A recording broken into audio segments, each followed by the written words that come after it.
ஒரு படம் எடுக்கிறதுக்கு நிறைய உழைப்பு தேவை. அந்த உழைப்பு வந்து ஒரு சிலருடைய விஷன் மேலே மற்ற எல்லாரும் பிளைண்டாக வைக்கிற ஃபெய்த்து, அது அந்த அந்த ஃபெய்த் தான், அந்த உழைப்பு தான் வந்து அந்த படத்தை கம்ப்ளீட் பண்ணோம். அண்டு நாங்கள் இந்த படத்துக்கு, அதாவது இந்த கதைக்கு, படம் இல்லை, விடுதலைன்ற இந்த கதைக்கு ஒர்க் பண்ண ஆரம்பிச்சது வந்து டிசம்பர் 2020. ஸோ 4 years ஒரு ப்ராஜெக்டில் அப்ஸ் அண்ட் டவுன்ஸ் இருக்குது. இந்த படத்தில் நடிக்கும்போது கல்யாணம் பண்ணவங்க குழந்தை பிறந்து குழந்தைய ஸ்கூலுக்கெல்லாம் அனுப்பிட்டாங்க. அவ்வளோலாம் நடந்திருக்கு. அவ்வளோ காலம் நாங்கள் ஒர்க் பண்ணியிருக்கோம். அண்ட் இவ்வளவு காலம் ஒரு ஒரு ஒரு கதை, ஒரு ஐடியாலஜி, அந்த ஐடியாலஜியை புரிஞ்சிக்க முயற்சி பண்ணுற ஒரு டீம், அந்த டீமோட பிளைண்ட் ஃபெய்த்தில் ட்ராவல் பண்ண ஒரு 400-450 பேர், ஸ்டார்டிங் ஃப்ரம் த ப்ரொடியூசர். எல்லாருமே இந்த ஜேர்னியை வந்து ரொம்ப முழுசாக மனப்பூர்வமாக ஒர்க் பண்ணது, ரொம்ப கமிட்மெண்ட்டோடு பண்ணது. லாஸ்ட் டைம் வந்து நான் லிஸ்ட்டு எழுதி எல்லார் பேரையும் படித்தேன். அப்போது கொஞ்சம் டைம் இருந்தது, இப்போ சுத்தமாக எனக்கு டைம் இல்லை. I'm very preoccupied with the final work. படம் முடிக்கிறதுக்கான முயற்சியில் இருக்கோம் நாங்கள், அதனால் ஐம் வெரி ப்ரீஆக்கியூபைட். பட் இருந்தாலும் as always I am very very grateful for the team.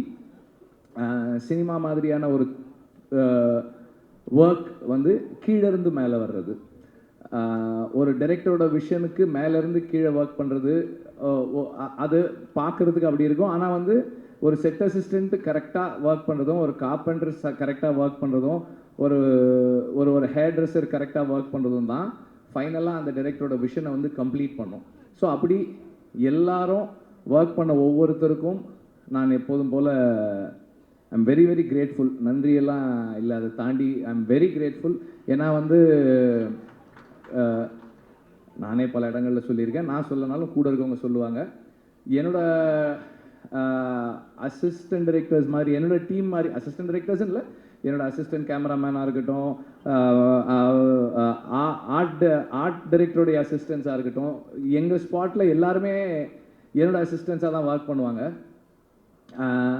இந்த மாதிரி ஒரு டீம் எங்கேயுமே பார்க்க முடியாது. ஏன்னா நார்மலாக அசிஸ்டன்ட் டைரக்டர்ஸ் எப்படி ஒர்க் பண்ணுவாங்கன்னா, ஒரு ஸ்கிரிப்ட் இருக்கும், இன்றைக்கி வந்து இந்தந்த சீன்லாம் எடுக்க போகிறோம் அப்படின்னு இருக்கும், அதுக்கு இந்தந்த ஆர்டிஸ்ட் வருவாங்க, இந்தந்த ப்ராப்ஸ் இருக்கும், இதெல்லாம் இருக்கும், அப்படி தான் ஒர்க் பண்ணுவாங்க. ஆனால் எங்கள் டீம் எப்படி ஒர்க் பண்ணோம்னா, ஓகே இன்றைக்கி இந்த ஆர்டிஸ்ட் வர சொல்கிறாரு, அப்போ இந்த சீன்லாம் இருக்கும், அப்படி இல்லைன்னா இந்த லொக்கேஷன் நம்ம போகிறோம், அப்போ அந்த சீன்லாம் இருக்குமோ, எந்தெந்த பீரியடெல்லாம் இருக்கும். இப்போ நான் திடீர்னு போயிட்டு அதுதான் அன்றைக்கே சொன்னேனே, அந்த பீரியட் 70s வரணும், இது அப்படின்னா ரெடியாக இருக்குது, ஓ ரெடியாக இருக்கா, ஓகே அப்போ அது 60s, அதுவும் ரெடியாக இருக்குது. இந்த மாதிரி அவங்களே பாதி கோ கிரியேட்டர்ஸாக இருந்தால் மட்டும்தான் இப்படியெல்லாம் ஒர்க் பண்ண முடியும். அண்ட் இந்த மாதிரி இந்த கண்டிஷன்ஸில் ஒர்க் பண்ணுறவங்க தே தெம்செல்ஸ் ஆர் டைரக்டர்ஸ். அவங்க இப்போ நம்ம கூட நம்மளை அசிஸ்ட் பண்ணுறாங்களே தவிர, அவங்களே வந்து எல்லா டெசிஷன்ஸும், மோஸ்ட் ஆஃப் த டெசிஷன்ஸ் எடுத்து தான் பண்ணுறாங்க. இந்த மாதிரி ஒரு டீம் இல்லைன்னா என்னால் வந்து ஒரு டைரக்டர்னு பேர் வாங்கவே முடியாது. ஏன்னா வந்து ஐ எம் வெரி ஸ்கேட்டர்ட். என்னோட இங்கே ஒன்று பண்ணுவேன், அங்கே ஒன்று பண்ணுவேன், அங்கே ஒன்று பண்ணுவேன், இதெல்லாம் ஒன்றா கட்டி இழுக்கிறது வந்து என்னோட டீம் தான். அவங்க தான் வந்து அதை ஒழுங்குபடுத்தி வைக்கிறாங்க. So I am really grateful to have a team like this. And இதனுடைய எக்ஸ்டென்ஷனாக தான் எனக்கு வந்து வேல்ராஜும் ஜாக்சனும் ராமரும் இருக்காங்க. இவங்களும் வந்து இப்போது நான் ஜாக்சன் கிட்ட வந்து, ஜாக்சன் எனக்கு அந்த ஒரு 2 ஸ்ட்ரீட் வேணும், அந்த இது வேணும், ஏதாவது பண்ணிவிடுங்க, அவ்வளோதான் நான் சொல்லுவேன். அவர் வந்து ப்ரொடியூசர்கிட்ட பட்ஜெட் கேட்குறதுலேருந்து டைம் எடுத்துக்கிறதுல எல்லாம் அவர் பண்ணிவிடுவார். ஷூட்டிங் ஒரு 2 நாளைக்கு முன்னாடி செட்டு முடிஞ்சிருச்சா அப்படின்னு கேட்பேன், வந்து ஒரு தடவை பாருங்கன்னு. சரி முடிஞ்ச உடனே சொல்லுங்கள், நான் வந்து பார்க்குறேன்னுவேன். நான் நார்மலாக ஒரு லொக்கேஷன் பார்க்குற மாதிரி தான் போவேனே தவிர, நம்மளாம் ஒரு டைரக்டர் வந்து எனக்கு செட்டில் இதெல்லாம் வேணும் அப்படி போக மாட்டேன். ஒரு ஆக்சுவல் லொக்கேஷன் பார்த்துட்டு இந்த லொக்கேஷன் இப்படி இருக்குது, இதில் நான் எங்கெங்கே கேமரா வச்சுக்கிறேன். அவர் வரும்போதே சொல்லிடுவார், இங்கே வந்து போனால் இது மேலே கேமரா ஏற்றுவான், அது வந்து ஸ்ட்ராங்காக போட்டுக்கலாம், அது வந்து அந்த கோடா வைக்கிறதுக்கு அடிச்சிக்கங்க அப்படின்றவார் அவர். So that's how it works. எல்லாருமே வந்து என்னுடைய ஸ்கேட்டர்ட் தாட் ப்ராசஸை அண்டர்ஸ்டாண்ட் பண்ணிக்கிட்டு எனக்குள்ளே இருந்து டீசெண்டான ஃபில்ம்ஸ் வர்றதுக்கு ஹெல்ப் பண்ணுறாங்க. So I am very grateful to have a team like this. இந்த டீமில் மை என்ன சொல்கிறது, என்னுடைய my greatest gratefulness is to have Raja sir in this team. ஏன்னா வந்து நார்மலாக வந்து மியூசிக் நான் ஜிவியோட ஒர்க் பண்ணியிருக்கேன், சந்தோஷோட ஒர்க் பண்ணியிருக்கேன். சந்தோஷ் ஒரு மாதிரி ஒர்க் பண்ணுவார், ஜிவி ஒரு மாதிரி ஒர்க் பண்ணுவார். ராஜா சார் வந்து சரி வெற்றிமாறன், நீங்கள் வந்து நாளைக்கு காலையில் 9 o'clock வந்துடுங்க. நான் 9:10 போனேன்னா ஒரு இந்தாங்க இதை கேளுங்கன்னு 4 டியூன் ஆல்ரெடி பண்ணிட்டு இருப்பார். அந்த 10 minutesல 4 டியூன் ரெடி பண்ணி வச்சுருப்பார் அவர். And he is very punctual, which is a little என்ன சொல்கிறது, எனக்கு அவ்வளோ கன்வீனியன்ட் கிடையாது, அது கொஞ்சம் இன்கன்வீனியன்ட்டாக எனக்கு. ஆனால் இன்னைக்கு காலையில் 9 o'clock வரேன்னு 9:25 கால் பண்ணுறாரு. என்ன வெற்றிமாறன், என்ன இன்னும் வரல? சார் வந்துகிட்டே இருக்கேன் சார் அப்படின்னு அவசரமாக போனேன். ஸோ எனக்கு வந்து ஒரு அந்த மியூசிக் சைடில் எனக்கு எதுவுமே கவலையே இல்லை. நான் யோசிக்கவே மாட்டேன். அவர் சார் இந்த மாதிரி ஒரு சாங் சார், ஓகே, இந்த மனசில் சாங் அப்படி தான். ஒரு சார் நான் வந்து ஒரு சீக்வன்ஸ் பண்ணியிருக்கேன் சார், ஐ திங்க் ஒரு சின்னதாக ஒரு சாங் இருந்தால் நல்லாயிருக்கும்னு எனக்கு தோணுது சார், அந்த சீக்வன்ஸ் காட்டுறேன் அப்படின்னா. சரி காட்டுங்கன்னாரு. நான் காமிச்சேன். அதில் இந்த ப்ரொட்டாகனிஸ்ட் வந்து அந்த ஃபீமேல் ப்ரொட்டாகனிஸ்ட் லீட் கிட்ட ப்ரொட்டாகனிஸ்ட்டு அவன் பேசிகிட்டு இருக்கான். பேசும்போது எனக்கு இது இந்த இடத்துல பேசலாமான்னு தெரியல, ஆனால் பேசாமல் இருந்தால் ஒரு மாதிரி இருக்குது, ஒரு மாதிரி அன்கம்ஃபர்டபுளாக இருக்குது அப்படின்னு சொல்லி அவன் சொல்லுவான். சீன்லாம் பார்த்தாச்சு. ஒரு 2 days கழிச்சு ரெக்கார்டிங் கம்போசிங் உட்காரலான்னு சொன்னார். ஒரு 5-6 டியூன்ஸ் கம்போஸ் பண்ணிவிட்டு அதில் ஒரு சீன் ஒரு டியூன் டிசைட் பண்ணோம். நெக்ஸ்ட் மார்னிங் அவர் கால் பண்ணார். இல்லை வெற்றிமாறன், நான் அதை யோசித்தேன், நான் வேறு ஒன்று பண்ணியிருக்கேன், நீங்கள் வாங்க அப்படின்னாரு. ஆக்சுவலாக நான் அவருக்கு காமிச்சேன், எனக்கு அந்த சீன் மறந்துருச்சு. இவர் டியூன் பண்ணிவிட்டு லிரிக் எழுதிட்டார். மனசில் ஒரு மாதிரி இருக்குது அப்படின்னு, ஒரு மாதிரியாக இருக்குது, நல்லா இருக்குது சார். அப்போ சொன்னார், அந்த சீனில் அவன் சொல்கிறான்ல அதனால தான் அது அப்படின்னாரு. ஸோ அது எனக்கு வந்து ரொம்ப ஆச்சரியமாக இருக்கும். நான் அசிஸ்டன்ட் டைரக்டராக ஒர்க் பண்ணும்போதே நோட் பண்ணியிருக்கேன். ராஜா சார் வந்து ரீல் ஒரு தடவை பார்ப்பாங்க, பார்த்துட்டு நோட்ஸ் எழுத போயிட்டு திரும்பி வந்து இன்ஜினியர்கிட்ட சொல்லுவார், அந்த 24வது அடி 14th ஃப்ரேம்லேருந்து சிங்க் ஸ்டார்ட் பண்ணுங்கன்னு. கரெக்டாக அங்கேருந்து வச்சா அந்த மியூசிக் கரெக்டாக இருக்கும், அந்த சேஞ்ச் ஓவர் கரெக்டாக இருக்கும். ஸோ அவ்வளோ மெமரியோட அவ்வளோ ஷார்ப்பாக ஒர்க் பண்ணுவார். அதை நம்ம நேரில் பார்க்கும்போது, பக்கத்தில் இருந்து பார்க்கும்போது அந்த மைண்டை அண்டர்ஸ்டாண்ட் பண்ணுறது வந்து it is a great experience அப்படி தான் சொல்லலாம். எனக்கு ரொம்ப அண்டு எல்லாரும் சொன்னதோட எக்ஸ்டென்ஷனாக ராஜா சார் பேசுகிறத, அவங்க எல்லாம் பேசுகிறத கேட்பாங்க. நான் அவருக்கு தெரியாமல் எப்போ போனாலும் இந்த கேமராவை ஆன் பண்ணிவிட்டு அப்படியே வச்சுட்டே உட்காந்துட்டே இருப்பேன். எல்லாம் ரெக்கார்ட் பண்ணி வச்சுருக்கேன். ராஜா சார் வந்து கீபோர்டில் அந்த ஹார்மோனியமில் உட்காந்து அந்த டியூன் எப்படி வருதுன்றதெல்லாம் எடுத்து வச்சுருக்கேன் நான். I really enjoy the privilege. I feel it's a privilege எனக்கு. அண்டு அவர் வந்து எனக்கு நிறைய ஸ்பேஸ் கொடுக்குறாரு. இந்த சென்ஸ் பர்சனலாக அவரோட இன்ட்ராக்ட் பண்ணுறதுக்கு, பேசுகிறதுக்கு, நமக்கு பிடிச்சதை சொல்கிறதுக்கு. அப்புறம் வந்து ராஜா சார்கிட்ட நான் பார்த்ததோட ஒரு விஷயம் என்னென்னா, நம்ம ஒரு சாங் பண்ணுறோம், அந்த நேரம் நமக்கு அது கரெக்டாக இருக்குது. அப்புறமா வந்து as we take long time to make the film, அந்த ப்ராசஸில் ஏதாவது மிஸ் ஆகும்போது, சார் இல்லை சார் எனக்கு வேறு மாதிரி இருந்தால் நல்லா, ஓகே அதை விட்டுரு, வேறு பாட்டு பண்ணிக்கலாம். அவரோட ஒரே என்னன்னா, இந்த படம் இந்த டைரக்டர் அவங்க விஷயம் என்ன, அதுக்கு நான் எப்படி கான்ட்ரிபியூட் பண்ண போகிறேன், what is my contribution to the film. அந்த personal like, dislike, ideology differences அதை பற்றியெல்லாம் அவர் கவலையே படுறது கிடையாது. I am here to do what you ask me to do. நீ சொல்லு, நான் செய்கிறேன், ஆனால் நீ கரெக்டாக சொல்லு, வாட் யூ வாண்ட், கிளியராக சொல்லு அப்படின்னு. நமக்கு கிளாரிட்டி இருக்காது, பாபான்னு ஆனாலும் அவர் வந்து சரி ஹீ கிவ்ஸ் த டைம், சரி உனக்கு என்ன வேணும் எப்படி வேணும், ஓகே எஸ் ஃபைன். இப்படி இந்த இந்த ஜேர்னியில் ஒரு ஒரு 15-20 டியூன் ராஜா சார் பண்ணுற டியூன் நான் கேட்டிருக்கேன்.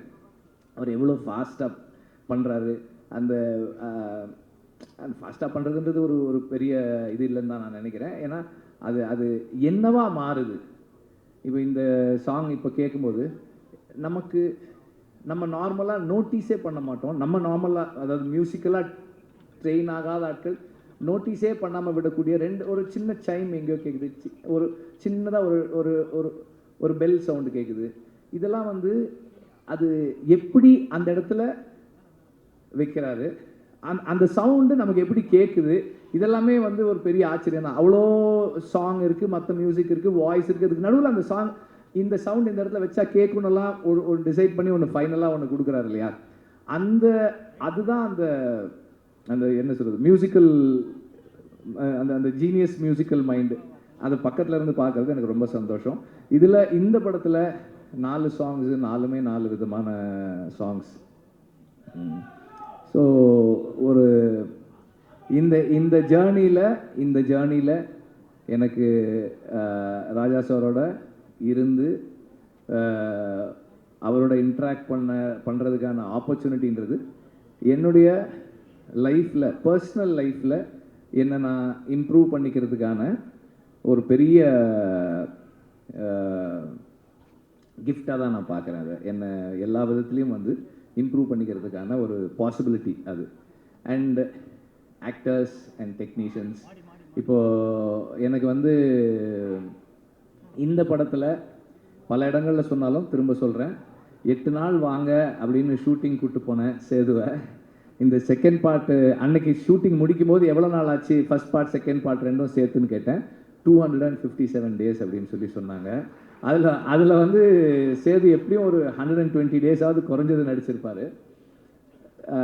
அந்த பேஷன்ஸுக்கு I am very grateful, thank you. Soori வந்து அதை விட அதிகமாக தான் நடிச்சிருப்பார். எல்லாருமே வந்து இப்போ ஷூட்டிங் இருக்கோ இல்லையோ இந்த படத்து கூடவே ட்ராவல் பண்ண நடிகர்கள் நிறைய பேர். அப்புறம் அசிஸ்டன்ட் டைரக்டர்ஸ் கேட்டால் சொல்லுவாங்க, எங்கள் டீமில் வந்து ஒரு 2-3 பேர் வந்து தோழர்னு கூப்பிட்டு பழகின ஆட்கள். இன்றைக்கி வந்து எல்லாரையுமே தோழர்னு தான் கூப்பிடுறாங்க. அவ்வளோ பெரிய ஒரு இங்கே ஒரு ஒரு ஒரு ஃப்ரெட்டர்னிட்டி உருவாயிருக்கு இவ்வளோ நாள் நாங்கள் ஒர்க் பண்ணதில். அண்ட் சேதுவோடைய கமிட்மெண்ட் அண்ட் ஒரு விஷயத்தை அவர் உள்வாங்கிறது, அண்டர்ஸ்டாண்ட் பண்ணிக்க ட்ரை பண்ணுறது, இது எல்லாமே வந்து எனக்கு வந்து ரொம்ப ஹெல்ப்ஃபுல்லாக இருந்தது. ஏன்னா இந்த படத்தோட சம்மந்தப்பட்ட எல்லாருக்குமே விடுதலை தான் வாத்தியார்.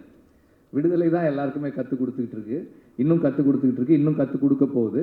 ஸோ நான் இந்த படத்துக்காக நிறைய பேரோட பேசி படித்து தெரிஞ்சுக்கிட்டு அதை எல்லாரோடையும் ஷேர் பண்ணும்போது எவ்வளவு அவங்க அதை உள்வாங்கிறாங்கன்றதை பொறுத்து தான் என்னோடய லேர்னிங் என்னவா இருக்குன்னு என்னால் தெரிஞ்சிக்க முடியுது. ஸோ அந்த மாதிரி தொடர்ந்து இந்த படம் எல்லாருக்கும் எனக்கு நிறைய கற்றுக் கொடுத்துக்கிட்டு இருக்கு. இன்னும் படம் ஃபைனல் ஸ்டேஜஸில் இருக்குது, முடிக்கிறதுக்காக ஒர்க் பண்ணிக்கிட்டு இருக்கோம். அது முடியும் போது இன்னும் நிறைய கற்றுக்கிட்டு இருந்திருப்போம்னு நான் நம்புகிறேன். அண்ட் இந்த மியூசிக் ஸ்டேஜ்ன்றதால எக்ஸ்ட்ராவாக ஒன்று என்ன சொல்ல விரும்புகிறேன்னா, நான் வந்து இந்த படத்தோட பேக்ரவுண்ட் ஸ்கோர் செஷன்ஸை பார்க்குறதுக்கு ரொம்ப எக்ஸைட்டடாக வெயிட் பண்ணிகிட்ருக்கேன். ராஜா சார் வந்து அது எப்படி என்ன பண்ண போகிறாங்க அப்படின்னு பார்க்குறதுக்கு ரொம்ப ஆர்வமாக இருக்கேன். சீக்கிரம் வரேன் சார், ரீல் எடுத்துகிட்டு வரேன் சார், சீக்கிரம் வரேன். அண்ட் நம்பர் ஆஃப் டேஸ் கேட்கும்போதே வந்து தெரியும் எவ்வளோ சேலஞ்சிங்கானதுன்னு. 257 நாள் ஷூட்டிங்கு. அதுவும் கூட அன்னைக்கு கூட எப்படி முடிச்சேன்னா, வேறு வழியில் அதனால் ஷூட் பண்ணுறதை நிறுத்திக்கிறேன்னு நான் சொன்னேனே தவிர ஷூட்டிங்கை முடிக்கிறேன்னு சொல்லலை. ஏன்னா முடியல, இன்னும் கொஞ்சம் பாக்கி இருக்குது. பட் எனிவே இவ்வளோ நாள் எல்லாருக்கும் வெறும் டைம் மட்டும்தான். ப்ரொடியூசருக்கு டைமு, பணம், இன்ட்ரெஸ்ட் எல்லாமும் சேர்ந்துருக்கு. அதோட சேர்ந்து அவரும் வந்து இந்த படத்தின் மூலமாக லேர்ன் பண்ணி அவர் பர்சனல் லைஃப்லையும் நிறைய சேஞ்சஸ் பண்ணிக்கிட்டு இந்த படத்தோடவே தொடர்ந்து கூட இருக்கார். And last but not the least, I need to thank the family. என்னோட பசங்க பூந்தென்றல், கதிரவன் அண்ட் ஆர்த்தி, அப்புறம் அம்மா, அக்கா, அவங்க 2 பேர் இங்கே இருக்காங்க, அவங்களுக்கு. அப்புறம் என்னுடைய all the friends, again my team, எல்லாருக்கும் என்னுடைய நன்றியை தெரிவிச்சுக்கிறேன். நீங்கள் எல்லாம் யாருமே பேசலை மஞ்சு வாரியரை பற்றி. அவங்க இல்லாததால நம்ம யாரும் பேசவே இல்லை. அவங்களையும் அந்த மாதிரி தான் கூப்பிட்டேன். சும்மா ஒரு கெஸ்ட் ரோலு ஒரு 3 நாள் வரீங்களான்னு தான் கூப்பிட்டேன். ஓகேனாங்க. 3 சீன்னு சொன்னேன்னு நினைக்கிறேன். 3 சீன்னு சொன்னேன். இப்போ 2 பாட்டு இருக்குது அவங்களுக்கு படத்தில் வந்து she plays a very important role. அவங்களோட அசுரனுக்கு அப்புறம் அவங்களோட ஒர்க் பண்ணுறோம். இந்த the commitment again she brings in அந்த ஒரு கேரக்டருக்கு அவங்க கொடுக்குற லைஃப், அதுவும் வந்து ரொம்ப ஸ்பெஷலானது. இந்த ரோல் வந்து உண்மையிலேயே வந்து ஒரு ஸ்பெஷலான ரோல் தான் அது.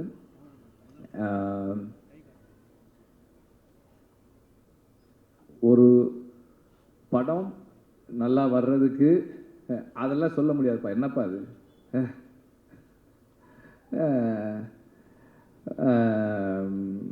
அவர் என்னுடைய நண்பர். அவர் ஒரு கம்பெனி வச்சுருக்காரு. அது என்ன கம்பெனி அது? இந்தியன் ஏதோ சேஃப்டி கம்பெனி, ஒரு கம்பெனி, இந்தியன் சினிமா சேஃப்டி கம்பெனின்னு ஏதோ ஒரு கம்பெனி வச்சுருக்காரு அவர். எங்கள் படத்தில் வந்து இந்த காட்டில் ஷூட்டிங் பண்ணும்போதெல்லாம் அவங்க வந்து அந்த சேஃப்டி